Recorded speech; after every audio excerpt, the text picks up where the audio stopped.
আসসালামু আলাইকুম। হক ব্লগসে আপনাদেরকে স্বাগতম। কি কেন কিভাবে সিরিজের আজকে প্রথম পর্ব। এই পর্বে আমরা দেখব কিভাবে পাওয়ার পয়েন্টের মাধ্যমে থাম্বনেল তৈরি করা যায়। আপনার যদি বেসিক নলেজ থাকে পাওয়ার পয়েন্টের, তাহলে আপনি কিন্তু একটা চমৎকার থাম্বনেল তৈরি করতে পারবেন। আজকে আমরা ঠিক এরকমই একটি থাম্বনেল তৈরি করব। এই থাম্বনেলে কি কি আছে চলুন একটু আমরা দেখে আসি। একটা পিকচার রয়েছে, একটা ডিভাইডার রয়েছে, দুইটা টেক্সট রয়েছে, একটা শেপ রয়েছে আর একটা লোগো রয়েছে। আজকে আমরা ঠিক এরকমই একটা থাম্বনেল তৈরি করব। চলুন তাহলে শুরু করি। প্রথমে আমরা একটা নতুন পাওয়ার পয়েন্ট নিব। ওপেন করলাম। এখন আমাদেরকে একটা নিউ ব্ল্যাঙ্ক স্লাইড নিতে হবে। নিলাম। এখন আমাদের কালারটা চেঞ্জ করতে হবে। তাহলে আমরা মাউসের ডান পাশে যদি ক্লিক করি ফরম্যাট ব্যাকগ্রাউন্ড পাবো। সেখান থেকে সলিড ফিল্ড এই কালারটা আমাদেরকে চেঞ্জ করে দিতে হবে। আমরা একটা ব্ল্যাক নিব। এখন আমাদেরকে এখানে প্রথম ইমেজটা নিতে হবে। এর জন্য আমাদেরকে ইনসার্টে যেতে হবে, তারপর পিকচার, তারপর ডিস ডিভাইস। যেহেতু আমরা ডিভাইসে রেখে দিয়েছি, এই যে প্রথম পিকচারটা একটু সাইজ করে নিই। এখন আমাদেরকে এটাকে একটা শেপ দিতে হবে। ডাবল ক্লিক করে ফরম্যাট পেলে ফরম্যাটে গিয়ে অনেকগুলো শেপ আছে, বক্স আছে, আমরা এই বক্সটা দিয়ে দিব। এখন আমাদেরকে টেক্সট দিতে হবে। তাহলে আমরা কোথায় যাব? আবার ইনসার্টে যাব, টেক্সট বক্স, একটা টেক্সট বক্স নিলাম। একটু কালারটা চেঞ্জ করে দিই, যেহেতু ব্ল্যাকের উপর কিন্তু ব্ল্যাকটা বোঝা যাবে না। এখন আমরা কি লিখবো? তাহলে আমরা লিখে ফেলি সহজ রেসিপি। এটা একটু ফন্টটা আমরা একটু বাড়াই দিই, তাহলে স্পষ্ট বোঝা যাবে আর কি। এখন আমাদেরকে তো আরেকটা টেক্সট নিতে হবে। আমরা কি করব? আমি ইচ্ছা করলে এটা কপি করে পেস্ট করে দিতে পারি। আমরা এখানে লিখে ফেলি কলিজা সিঙ্গারা। এটা ফন্টটা একটু বাড়াই দিই আমরা। মাছ বরাবর নিয়ে নিই। এখন আমাদের দরকার কি? আমাদের একটা ডিভাইডার দিতে হবে। এখানে এই লাইনটা যদি আমরা নিয়ে নিই, তাহলে এটা দেখতে অনেকটা কিন্তু ডিভাইডারের মতো কাজ করবে।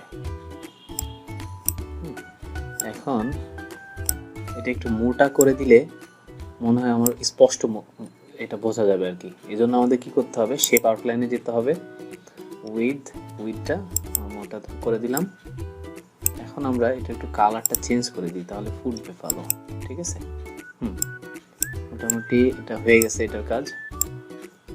আমি কিন্তু টিউটোরিয়াল পারপাস করছি, এই জন্য জাস্ট আপনাদের বোঝানোর জন্য যতটুকু করা দরকার করছি। আপনারা এটা নিয়ে একটু ঘাটাঘাটি করলে আশা করছি অনেক সুন্দর করে বানাতে পারবেন।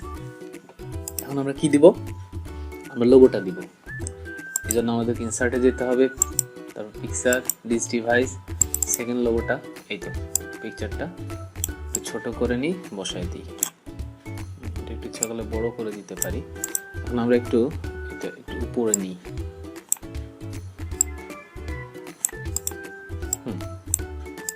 মোটামুটি হয়ে গেছে। এখন আমরা যদি একটু ফন্টটা চেঞ্জ করি তাহলে ভালো লাগবে। বাংলার কিন্তু অনেক স্টাইলিশ ফন্ট আছে, আমি ডিসক্রিপশন বক্সে কিছু দিয়ে দিব, আপনারা চাইলে গুগল করতে পারেন। আমি এখানে ইউজ করব শামীম চলন্তিকা ইউনিকোডটা।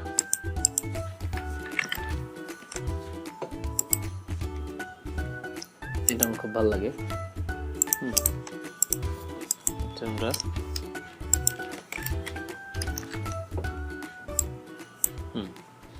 আমরা এখানেও সেম ফন্টটা ইউজ করব।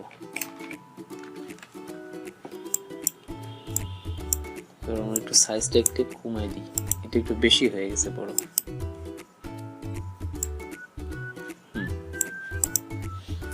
এখন আমরা কি করব? এটার উপরে আমাদের বাকি কি শেপটা দেওয়া বাকি। শেপটার জন্য আবার কোথায় যাব? ইনসার্টে যাব, শেপ। এখান থেকে যে কোনো শেপ আমরা নিতে পারি। আমরা এই শেপটা নিয়েছিলাম, তাহলে আমরা এই শেপটাই নিব। এখন এই শেপের কারণে কিন্তু আমাদের টেক্সটটা দেখা যাচ্ছে না। এই জন্য আমরা কি করতে পারি? আমরা এটা ক্লিক করে আমরা মাউসের ডান পাশে ক্লিক করলে ফরম্যাট শেপ পাবো। এখান থেকে এই ট্রান্সপারেন্সিটা যদি একটু বাড়াই দিই আমরা, তাহলে কিন্তু দেখতে ভালো লাগবে। এখন আমরা এটাকে কিন্তু আরো কাজ করতে পারি, যত কাজ করব তত সুন্দর লাগবে। আমরা ইচ্ছা করলে এটাকে যদি কপি করে দেই, এর উপরে যদি বসাই দেই, এটার পরিবর্তনটা আপনারা কালারটা চেঞ্জ করে দিলে বুঝতে পারবেন। আমরা টেক্সটের কালারটা চেঞ্জ করে দিই। এখন দেখেন এটা একটু সুন্দর লাগছে না? ডাবল ডাবল লাগছে না ফন্টটা? এখন আমরা দেখি কেমন হয়েছে। এই তো খুব সহজেই কিন্তু আমরা একটা থাম্বনেল তৈরি করতে পারি, অথবা পোস্টারও কিন্তু করতে পারি। থাম্বনেল আর পোস্টার একই জিনিস, আমরা কিন্তু করে ফেললাম। এখন আমরা যদি ইউটিউবে আপলোড করতে চাই, তাহলে এটা কিন্তু একটা সাইজ আছে, সেই সাইজটা আমাদেরকে দিতে হবে। এটার জন্য কোথায় যেতে হবে? ডিজাইনে, slide size, custom slide size. এখানে আমাদেরকে দিতে হবে 16:9।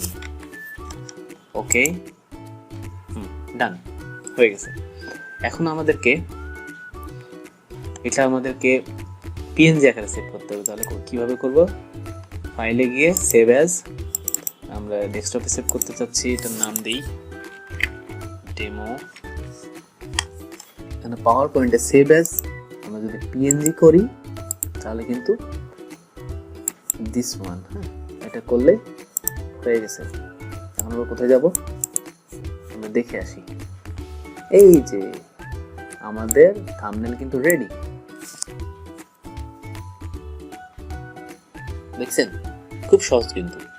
আমরা এরকম ভাবে খুব সহজেই পাওয়ার পয়েন্টে থাম্বনেল বানাতে পারি। আজকের মতো এই পর্যন্তই। ইনশাল্লাহ আগামীতে নতুন কিছু নিয়ে আসবো। সবাই ভালো থাকবেন।